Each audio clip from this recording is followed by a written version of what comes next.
Welcome, everyone. My name is Christine Joyna, and I'm a legal and policy director at the Farm to Consumer Legal Defense Fund. And we're really happy to have you join us today for our meat processing webinar. We have done webinars in the past, sort of on this subject. We're going to take a little deeper dive today into custom processing. And you'll see on the screen that we have with us our executive director, Alexia Kulwick. And also we have some speakers, Marcus Knepp and Preston Knapp from Missouri, who work for a custom processing facility. And they will speak more later. But I think we just wanted to get started with some background information. And as far as housekeeping, I'll just remind everybody that all participants except the panelists are muted just to reduce background noise. But we will have some time at the end to take questions. You will see that there's a Q&A section at the bottom of your screen where you can submit your questions, and we will take a look at those. For those who need it, you should also see a closed caption button at the bottom. And so if you click on that in your screen, a caption should appear for you. And of course, this webinar is being recorded as we record all of our webinars. So if you can't stay for the whole session, we will post the recording on our website probably sometime next week. Would need a few days to prepare it. Okay, so I'm just going to take a minute to share my screen and bring up our PowerPoint and get going. Alexia, did you want to jump in? Oh, I was just going to say while she's doing that, I just want to welcome everyone and thank you for your membership and thank you for attending the webinar, whether it be live with us or it be later on a recording. I always find these, particularly when we have members on the webinars, really interesting and fun. So thank you all for being here. Great, thank you. So this screen just gives a quick overview of sort of the categories we're going to cover. I do want to give a little background on meat processing laws. So I think as most of our members know, meat cannot be sold unless the animal has been processed at a fully inspected USDA or state facility. There are federal exemptions to this. The personal use exemption, which says that a producer can raise and slaughter their own animals if the resulting meat is going to be consumed by their family. Yes, Alexia, sorry. Could you go into the slideshow so that we can see the slide better? What do you call that? It's like not in the Oh, right. Thank oh, you. good.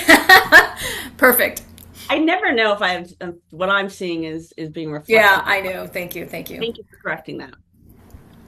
And then custom slaughter exemption, which is where a producer can use a custom exempt facility. This is a facility where there is not 24/7 inspection being done on site. And the producer has to sell portions or whole animals live before slaughter to their customer and then have a custom exempt facility do the processing. And we'll talk a little bit more about some of the requirements under the law that relate to the custom exemption.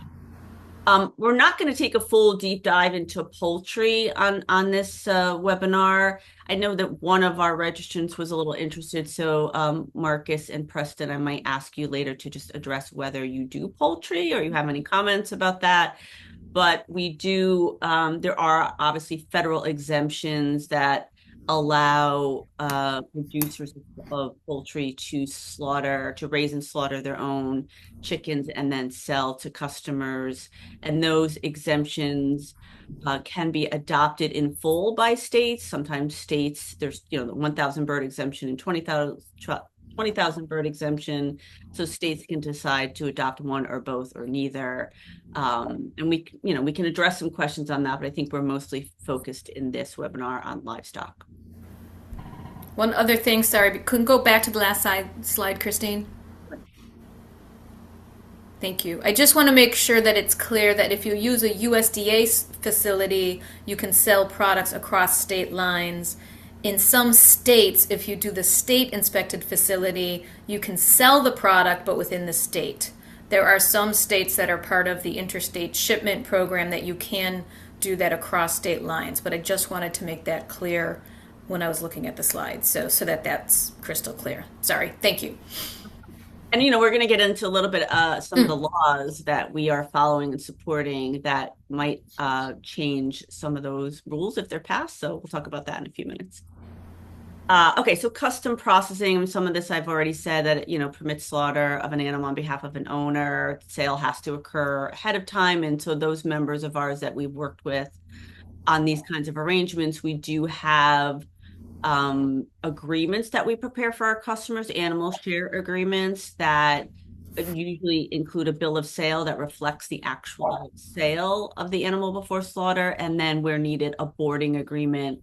If the producer is going to continue to finish the animal for some months after that sale of the animal or the portion of the animal, then we would recommend a boarding agreement to reflect, that the producer is able to recover the cost of caring for that animal for the customer until slaughter happens. And then, again, we say for custom processing, meat cannot be sold. There's all sorts of different rules about, there's a couple of states that are starting to pass laws now that allow sales by the cut. But the key here is that the whole animal has to be accounted for. So generally you're selling portions, if not the full animal, to your customers, and they have to sort of take what is included in that portion. They can't just pick the best cuts, because then you're leaving portions of the animal not accounted for, and that can be problematic under the law. And then the states will decide whether a processor has to obtain a license to be a custom exempt processor, how many owners there can be in an animal. So some states will cap it at like 4 owners, so you can only break the animal down into 4 portions. Other states don't cap it at all. And maybe Marcus and Preston will talk about this later, but even if there's no limit in a state, sometimes the custom processor will cap it, because it's a lot of work and record keeping for them to do 8ths or 16ths or smaller portions. So I would just point that out. I think I already talked a little bit about the boarding agreements. Lexi, you want to go through some of these requirements? Yeah, sure, thanks. And maybe Marcus and Preston can tell us more about this, but I seem to encounter this somewhat often, so I want to make a couple of things crystal clear. Under the Federal Meat Inspection Act, Christine mentioned an exemption for personal use, so that is, it's my animal, I've produced the animal, I've raised the animal, and only my family's going to consume it. That's an exemption to the USDA inspection rules. The only other one is this custom processing exemption, and this is very different than the poultry exemptions under the Poultry Products Inspection Act. So I know that one person, at least online, has questions about the poultry exemptions. Please contact us. We'll make sure you understand that. Unlike some of the poultry processing exemptions, the custom processing facilities are still fairly highly regulated. And so I just wanted to be clear on that. So these facilities are taking the owner's animal or partial animal, slaughtering them and providing them the product from their own animals, right? The main difference between a USDA or state inspection facility and the custom processing facility is that you don't have continuous inspection on site. In other words, there's not an inspector there watching what Marcus and Preston are doing when they process these animals, right? That's what they do at a USDA facility. But these facilities are still regulated, and you are usually, I'll find out from Preston and Marcus how often this is true. Typically, you do have an inspection like once a year, where an inspector is checking for sanitation, make sure food can't be adulterated, and that kind of thing. So I just wanted to make sure these facilities are still subject to non-adulteration and sanitation rules.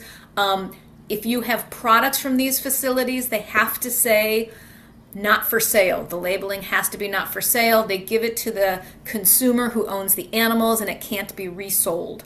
You're still subject to the Humane Methods of Slaughter Act. These facilities are required to keep records of the transactions. to demonstrate the custom nature. So if an inspector asks you for records, that's something the facility would have to provide. And they are subject to certain facility requirements of federal regulations in terms of, the floors and walls being impermeable and protecting the meat from any kind of pathogens. There has to be restroom facilities, and it has to be sanitary. So it's not this exemption from all of the requirements that a facility might otherwise have to meet, but it is exempt from continuous exemption, which is an individual inspector on site during slaughter and processing. So I just wanted to point that out about the custom processing regulations. And when a lot of times I think people get that confused a little bit with the poultry exemptions that might allow you to do more without having these kind of requirements in place.